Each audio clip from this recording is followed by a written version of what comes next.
తెలంగాణ హైకోర్టులో ఇప్పటికే హైడ్రాని ఛాలెంజ్ చేస్తూ పిటిషన్ దాఖలు చేయడం అయితే జరిగింది. లీగాలిటీ గురించి ఇప్పటికే ఏవి రంగనాథ్‌కి మొట్టగాయలు వేసిందని కూడా పూర్తిగా అయితే తెలుస్తుంది. ఒకవైపు కూడా తహసీల్దార్‌ని, రంగనాథ్‌ని క్వెషన్ చేయడం అయితే జరిగింది. హైకోర్టు కూడా హైడ్రా మీద తీవ్ర ఆగ్రహం వ్యక్తం చేస్తుంది. వాళ్ళ తీరును కూడా ప్రశ్నించే సిట్యుయేషన్ కనిపిస్తుంది. ఒకసారి మనతో పాటు హైకోర్టు అడ్వకేట్ రాపుల్ల భాస్కర్ ఉన్నారు. Hello sir.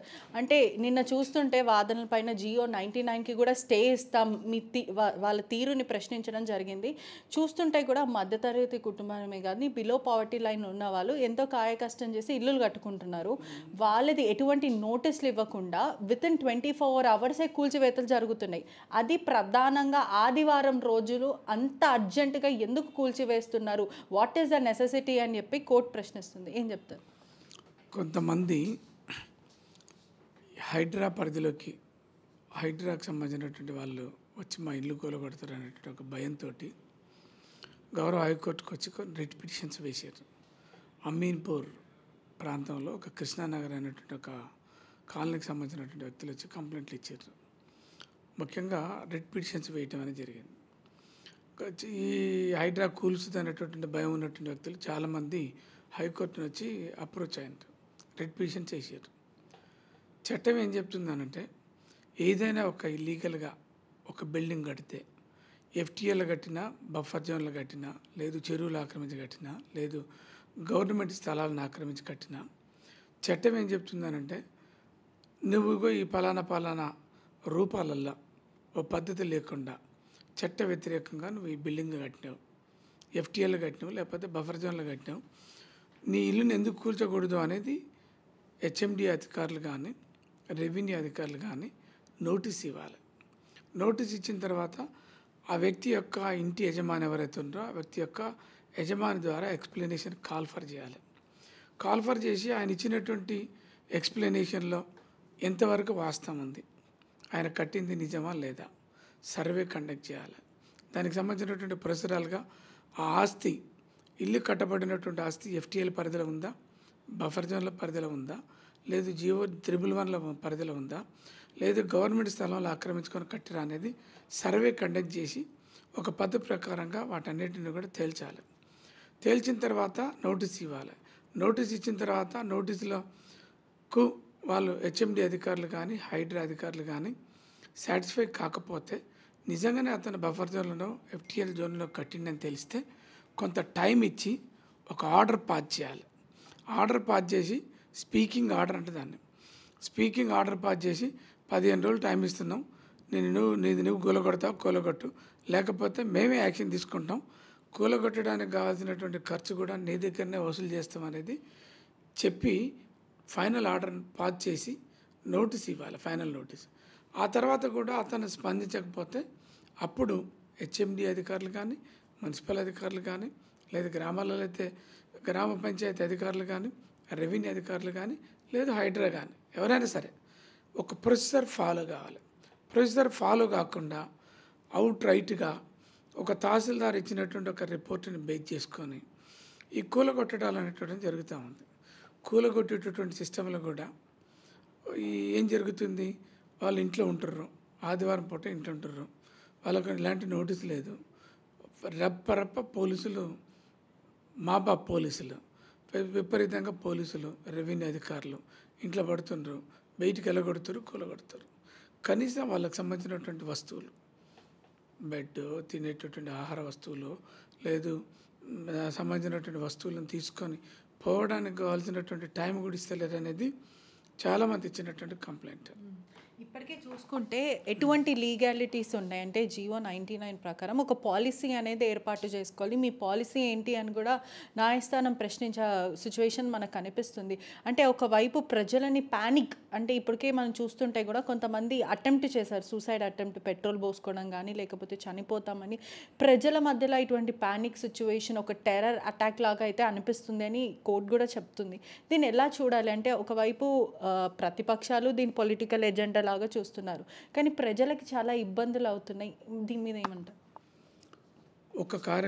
ఒక మంచి కార్యక్రమం చేస్తున్నప్పుడు దానికి సంబంధించినటువంటి బాధ్యతలు, ఒక దొంగతనం చేస్తాడు, అతన్ని పట్టుకొచ్చి కేసు పెడితే అతను పోలీసుల మీద కోపం ఉంటుంది, అతని కుటుంబ సభ్యులకు కోపం ఉంటుంది. కామన్ అది. ఒక మంచి పని చేస్తున్నప్పుడు కొన్ని లాభాలు ఉంటాయి, నష్టాలు ఉంటాయి. హైడ్రా అనేటటువంటిది హైదరాబాద్లో ఉండేటటువంటి అక్రమాలకు గురైనటువంటి ఎఫ్టిఎల్ బఫర్ జోన్లు, అక్రమంగా నిర్మించబడినటువంటి అట్లాంటి బఫర్ జోన్లలో కట్టినటువంటి చెరువులను ఆక్రమించి ఎఫ్టిఎల్ ప్రాంతాలను ఆక్రమించి కట్టినటువంటి ఆ కట్టడాల వల్ల మొత్తం యాడికాడికి నాళాలన్నీ మూసుకుపోయి నీళ్లు పోయేటటువంటి అవకాశం లేక హైదరాబాద్ మొత్తం మునిగిపోతుంది. హైదరాబాద్లో ఇండ్లు మునిగిపోతున్నాయి, రోడ్ల మీదకి నీళ్ళు వస్తున్నాయి. నాలాలకు పోవాల్సినటువంటి నీళ్లు, చెరువులకు పోవాల్సినటువంటి నీళ్లు, లేదు గుంటలలో పోవాల్సినటువంటి నీళ్లు, అట్లాంటి వరద నీళ్లు, లేదు పైనుంచి వస్తున్నటువంటి నీళ్లు, వర్షపు నీరంతా కూడా పోవాల్సిన కాడికి పోకపోవడం మూలంగా డైవర్ట్ అయ్యి పొంగి ఇళ్ళకి వచ్చి చాలామంది వరదలకు వచ్చి అప్పుడు చచ్చిపోయారు కదా. చాలామంది కూడా రోడ్లు ఖరాబ్ అయినాయి, జనం నష్టపోయారు. హైదరాబాద్ అంతా అతలకుతలమైంది. ఒక 2023లో కూడా 23లో అతలకుతలమైంది, 20లో అతలకుతలమైంది. అట్లా ఒక పోవాల్సినటువంటి వాటర్ అంతా కూడా పొంగిపోరుతున్నాయి. దాంతో ప్రజలందరూ కూడా ఇబ్బంది పడతారు. ఒక ఎసెట్ కాపాడడానికి ఒక మంచి నిర్ణయం తీసుకుంది గవర్నమెంట్. హైడ్రా అనేటటువంటి ఒక మంచి ప్రోగ్రాం తీసుకుంది. చట్టబద్ధమైనటువంటి పద్ధతులలో ప్రభుత్వానికి అధికారం ఉంది. హైడ్రా అనేటటువంటి ఒక ఆర్గనైజేషన్, ఒక అథారిటీని ఏర్పాటు చేయడానికి ప్రభుత్వానికి క్యాబినెట్ ఒక చట్టం రూపంలో దాన్ని తయారు చేసింది. దాన్ని ఎవరు ఏం ఛాలెంజ్ చేయలేరు. ఆ రూపంలో ఇచ్చినటువంటి ఒక జీవో ఎంఎస్ నెంబర్ 99 అనేటటువంటి దాన్ని కూడా కొంతమంది ఛాలెంజ్ చేశారు. సరే, ప్రభుత్వం తీసుకునేటటువంటి నిర్ణయాలని ఒక పౌరులుగానో బాధితులుగానో హైకోర్టుకు రావటం, వాటిని ఛాలెంజ్ చేయటం అనేది కామన్ ప్రోగ్రాం. దాంట్లో ఇబ్బందికరమైనటువంటి అంశం లేదు. ప్రభుత్వానికి ఉండేటటువంటి అధికారం ప్రభుత్వానికి ఉంది. ఛాలెంజ్ చేసినంత మాత్రాన అది పోతుందా ఉంటుందా అనేటటువంటి సెకండరీ అంశం. కానీ ప్రభుత్వానికి ప్రజల సంక్షేమం కోసం, ప్రజలను కాపాడడం కోసం, లేదు ప్రజలకు సంబంధించినటువంటి ఒక ఎసెట్ని, కామన్ ఎసెట్స్ని రక్షించడం కోసం చట్టం చేసేటటువంటి అధికారం ప్రభుత్వానికి ఉంది. ఆ రూపంలో చేశారు. కాకపోతే ఏంటంటే ఈ హైడ్రా అనేటటువంటి ఒక ఆర్గనైజేషన్, ఈ చట్టబద్ధమైనటువంటి ఒక ఈ సంస్థ ద్వారా ఎఫ్టిఎల్ బఫర్ జోన్లలో కట్టినటువంటి అక్రమ నిర్మాణాలని కూల్చివేయాల్సినటువంటి అవసరం ఉంది. దాంట్లో ఏం తప్పులేదు, ఇబ్బంది లేదు. కానీ ఆ హైడ్రాను అమలు పరిచేటటువంటి విధానంలో చట్ట వ్యతిరేకంగా కట్టబడినటువంటి అక్రమ నిర్మాణాలను కూల్చివేసేటటువంటి సమయంలో కొన్ని నియమ నిబంధనలు పాటించడంలో హైడ్రా అధికారులు ఫెయిల్ అవుతారు. అందుకనే ఇదే హైకోర్టు హైడ్రా మొదట స్టార్ట్ చేసినప్పుడు చాలా ప్రశంసలు ఇవ్వడం కూడా జరిగింది. అంటే అప్రిషియేషన్ ఉంది.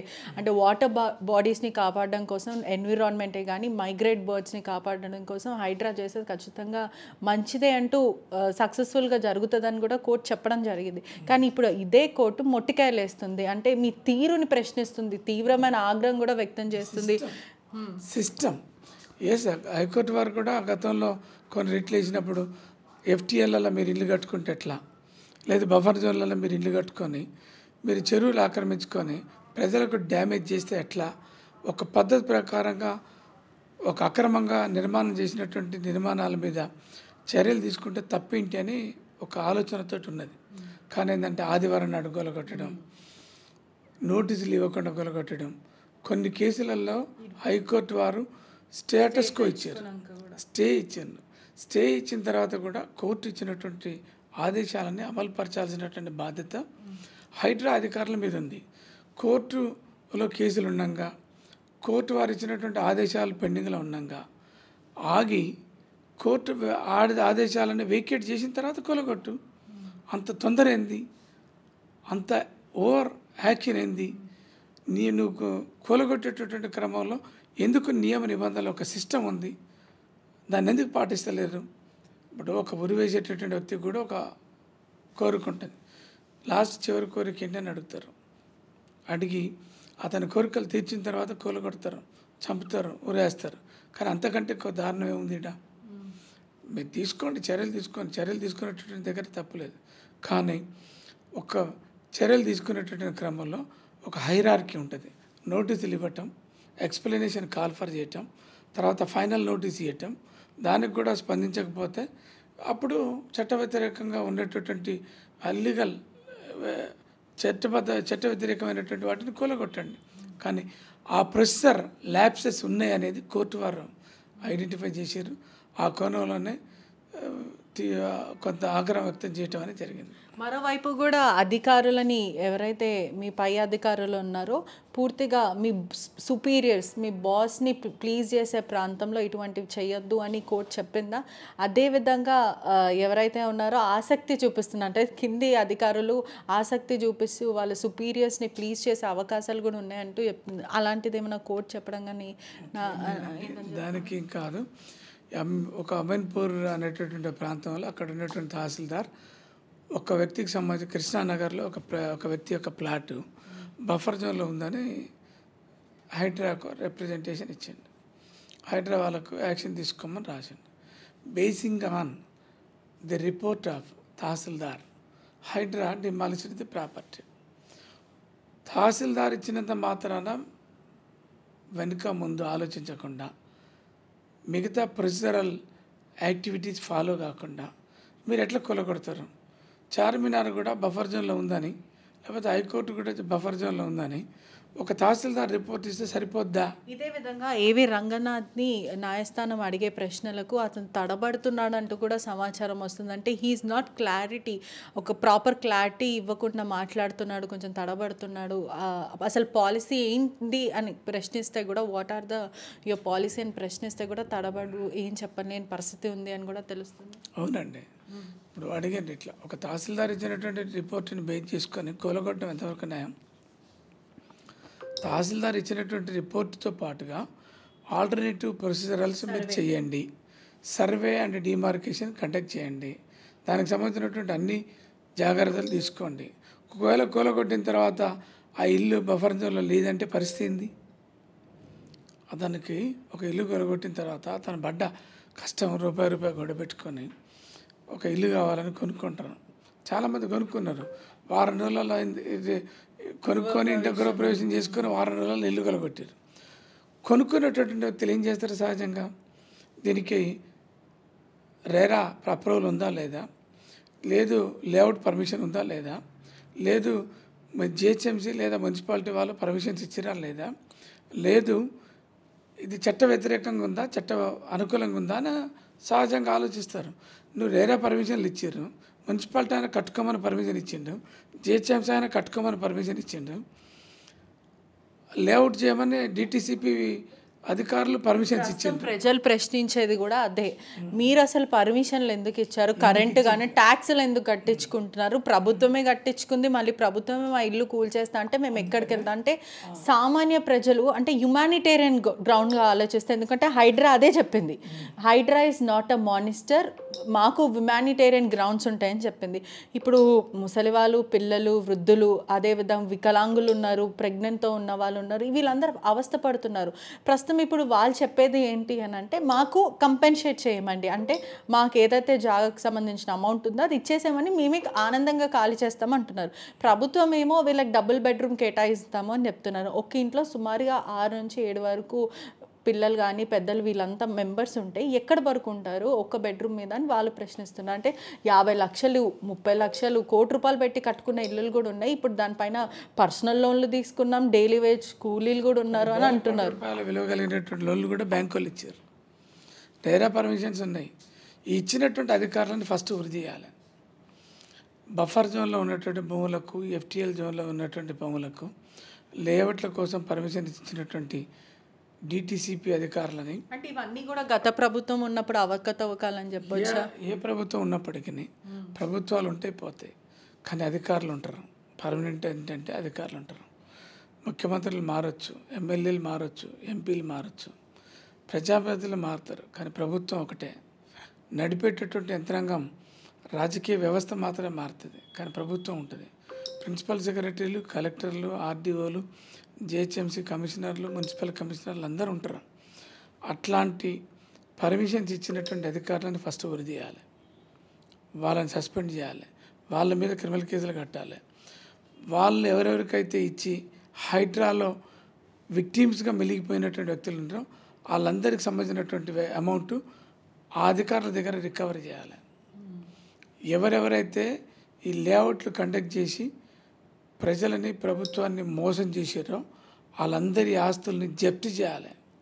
ఒక లేఅవుట్ ఒక ఎక్స్ అనేటోడు ఒక లేఅవుట్ చేసిండు, ఎంతమందికి అమ్మిండు, 100 విల్లాలు ఎఫ్టీఏలో కట్టిండు. ఫస్ట్ వాళ్ళ మీద క్రిమినల్ కేసులు కట్టాలి, వాళ్ళ ఆస్తులను జప్తు చేయాలి. ఈ బాధితులందరికీ ఆ ఆస్తులు అమ్మి డబ్బులు ఇవ్వాలి. ఒకటి ప్రభుత్వం యొక్క ఆలోచన ఏంటంటే రైట్ ఆర్ రాంగ్, వాళ్ళు ఇండ్లు కట్టుకున్నారు, వాళ్ళ ఇండ్లు బఫర్ జోన్లు ఉన్నాయి, ఎఫ్టీఎల్ జోన్లు ఉన్నాయి, ఆ ఆస్తుల్ని కూలగొట్టాలి. కూలగొట్టకపోతే వ్యవస్థకు నష్టం, కూలగొడితే వీళ్ళకి నష్టం, ఎవరు కట్టుకున్నటువంటి వ్యక్తులకు నష్టం. కాబట్టి ఏదో రకంగా వాళ్ళకి కంపల్సరేట్ చేయాలి. ఇల్లు పోయింది, రోడ్డు మీద పడ్డరు, ఏదో రకంగా సాయం చేయాలి, ఆదుకోవాలి. వాళ్ళు కూడా ప్రజలే కదా, హ్యుమానిటేరియన్ గ్రౌండ్లో ఆదుకోవాలనేటువంటి కోణంలో వాళ్ళందరికీ డబుల్ బెడ్రూమ్స్ ఇస్తా అనేటువంటిది ప్రభుత్వం ఒక నిర్ణయం తీసుకుంది, ఇవ్వాలి. దాంతోపాటు వీళ్ళకు ఆస్తులు అమ్మినటువంటి వ్యక్తులందరినీ, ఫ్లాట్లు అమ్మి విల్లాలు అమ్మినటువంటి వాళ్ళందరినీ, బిల్డర్స్ లేదు రియల్టర్స్, ఎవరైతే ఒక వెంచర్కి సంబంధించినటువంటి యజమాని ఎవరైతుండో వాళ్ళందరి మీద కూడా క్రిమినల్ కేసులు కట్టాలి, వాళ్ళ ఆస్తులను జప్తు చేయాలి. ఈ బాధితులందరికీ కూడా డబ్బులు రికవరీ చేసి ఇప్పించాలి అనేది నేను ఒక న్యాయవాదిగా నేను ప్రభుత్వం దృష్టికి తీసుకొస్తాను అనుకుంటున్నాను.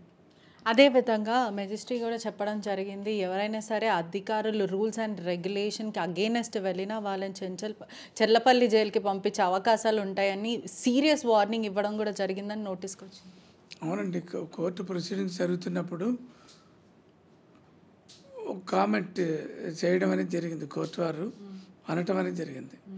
ఇట్లా కోర్టులో కేసులు పెండింగ్ ఉన్నాక, ఒక స్టే ఆర్డర్ పెండింగ్ ఉన్నాక మీరు కూలగొట్టడం అనేది illegal. Contempt of courts act అంటారు దాన్ని. Contempt of courts act section 10 to 12 అనేటటువంటి ప్రొవిజన్స్ ఏం చెప్తున్నాయంటే, ఒక ప్రభుత్వం లేదు ఒక అధికారి ఇది చేయొద్దు అని కోర్టు ఇచ్చినటువంటి ఆదేశాలను బేఖాతరు చేస్తే దాన్ని డిజొబీడియన్సీ అనేటటువంటి పేరుతోటి కోర్టు భాషలో పిలుస్తారు, డిజొబీడియన్సీ అంటారు. లేదు non implementation of directions of the high court, high court ఇచ్చినటువంటి ఆదేశాలను బేఖాతరు చేయటం, పట్టించుకోకపోవడం, వాటిని కూలగొట్టడం వల్ల కోర్టు ఏం కామెంట్ చేసిందంటే, ఇట్లా చట్ట వ్యతిరేకంగా వ్యవహరిస్తే లేదు కోర్టు ఇచ్చినటువంటి ఆదేశాలని అమలుపరచకపోతే, మీరు కావాలని కూలగొడితే కోర్టుకు అధికారం ఉంది, చెర్లపల్లి జైలు పంపుతాం, అవసరమైతే చెంచలగూడ జైలు పంపుతాం. అట్లాంటి అధికారులు అనేది అట్లా రొటీన్గా నడుస్తున్నటువంటి క్రమంలో కోర్టు వారు అనటం కామెంట్ చేయటం అనేది జరిగింది. ఒకవేళ అధికారులు చట్టబద్ధంగా చేశారంటే వాళ్ళని డిస్మిస్ చేసి అంటే సస్పెండ్ చేసే అవకాశాలు కానీ ఇంటికి పంపించే అవకాశాలు ఉంటాయా? అధికారులు కాక ప్రభుత్వం అధికారులు కోర్టు ఇచ్చినటువంటి ఆదేశాలను అమలుపరచకపోతే కంటెంప్ట్ ఆఫ్ కోర్ట్స్ యాక్ట్ కింద జైలు పంపుతారు, పంపవచ్చు, అధికారం ఉంది, హైకోర్టుకి అధికారం ఉంది. పిటిషన్ వేసిన తర్వాత కౌంటర్ని దాఖలు చేయమని ఏవి రంగనాథ్కి కానీ తహసీల్దార్కి చెప్పడం జరిగిందా కోర్టు? ఒక ఇదంతా కౌంటర్ లేకుండా చర్చ జరిగింది, వాదాలు ప్రతివాదాలు జరిగినాయి. డీటెయిల్గా కౌంటర్ ఏమని కోర్టు వారు డైరెక్షన్ ఇచ్చారు హైడ్రా కమిషనర్కి, తర్వాత సంబంధిత తహసీల్దార్కి. మొత్తం మీద కూడా ఇది ఒక పొలిటికల్ ఎజెండా లాగా కనిపిస్తుంది. అంటే ప్రతిపక్షాలు వచ్చి మాట్లాడుతున్నాయి, ఇటువైపు నుంచి మాట్లాడుతున్నాయి. ఏదైనా ప్రభుత్వం తీసుకుంది నిర్ణయం ఏదైతే ఉందో వాటర్ బాడీస్ని కాపాడడానికి తీసుకుంది, కానీ ఏ విధంగా ప్రజలు చూడాలి? ఎందుకంటే ప్రజలకు కూడా ఇది ఒక పొలిటికల్ డ్రామానే కానీ లేకపోతే అన్యాయం అయిపోతుంది అనే దాంట్లో ఉన్నారు. అసలు ప్రజలు ఎలా చూడాలి ఇది? ఒక మంచి ప్రయాణం చేస్తున్నప్పుడు, ఒక మంచి నిర్ణయం తీసుకున్నప్పుడు, ప్రజలను కాపాడాలనేటువంటి ఒక కోణంలో ఒక నిర్ణయం తీసుకున్నప్పుడు దాంట్లో కొంతమంది బలి అవుతారు. వాటర్ బోర్డ్స్ని కాపాడాలి, ఎఫ్టీఎల్ ప్రాపర్టీస్ని కాపాడాలి, లేదు బఫర్ జోన్లో ఉన్నటువంటి ఆస్తుల్ని కాపాడాలి, వాటన్నిటిని కూడా రిమూవ్ చేయాలి, వాటర్ బోర్డుని కాపాడాలనేది మెయిన్ కాన్సెప్ట్. దాంట్లో కొంతమంది కాంగ్రెస్ వాళ్ళు ఉన్నారు, ఆక్రమించుకున్న వాళ్ళు, దాంట్లో కొంతమంది బీఆర్ఎస్ వాళ్ళు ఉంటారు, కొంతమంది ఇతర పార్టీలలో కూడా ఉంటారు. పార్టీలు అనేటటువంటి పక్కకు పెడితే అదొక మంచి సంక్షేమమైనటువంటి కార్యక్రమం. వాటర్ బోర్డ్స్ని రక్షించేటటువంటి కార్యక్రమం. ఇప్పుడు నాగార్జున సాగర్ ప్రాజెక్టు కట్టిండ్రు, కొన్ని లక్షల ఎకరాలకు భూములు ఇచ్చారు. కానీ ఆ ప్రాజెక్టు కడుతుంటే ఎంతోమంది ప్రమాదాలలో చచ్చిపోయారు. ఆ ప్రాజెక్టుని కట్టడానికి ప్రభుత్వం ల్యాండ్ ఎక్వైరీ చేస్తే ఎంతోమంది పేదలు వాళ్ళ రైతులు వాళ్ళ భూములు పోయినాయి. రోడ్డు మీద వాళ్ళు ఎలా కూలి చేసుకుంటారు. ఒక ప్రయోగం చేసినప్పుడు, ఒక మంచి ప్రాజెక్టుని అమలుపరిచేటప్పుడు దాంట్లో లాభాలు ఉంటాయి, నష్టాలు ఉంటాయి. ఇక విమర్శలు అంటారా, ప్రతిపక్షాలు అనేటటువంటి వ్యక్తులు ప్రభుత్వం ఏం పని చేసినా దాంట్లో ఉండేటటువంటి మైనస్ని బేస్ చేసుకొని, డీమెరిట్స్ని బేస్ చేసుకొని వాళ్ళు ప్రతిపక్షాలు గోల చేయటం అనేటటువంటిది, కామెంట్ చేయటం, ధర్నాలు ఆందోళన చేయటం అనేది సహజమైనటువంటి అంశం. ఇవాళ జియో 99 మీద వాదనలు ఉండబోతున్నాయి. ఎటువంటి వాదనలు ఉండొచ్చు? ఉంటాయండి. The GO issuance of GO 99 and establishment of Hydraa is illegal అనేది కొంతమంది ఛాలెంజ్ చేశారు. ఛాలెంజ్ చేయడానికి తప్పే ఉండదండి. ఛాలెంజ్ చేయడానికి ప్రతి పౌరుడికి రైట్ ఉంది.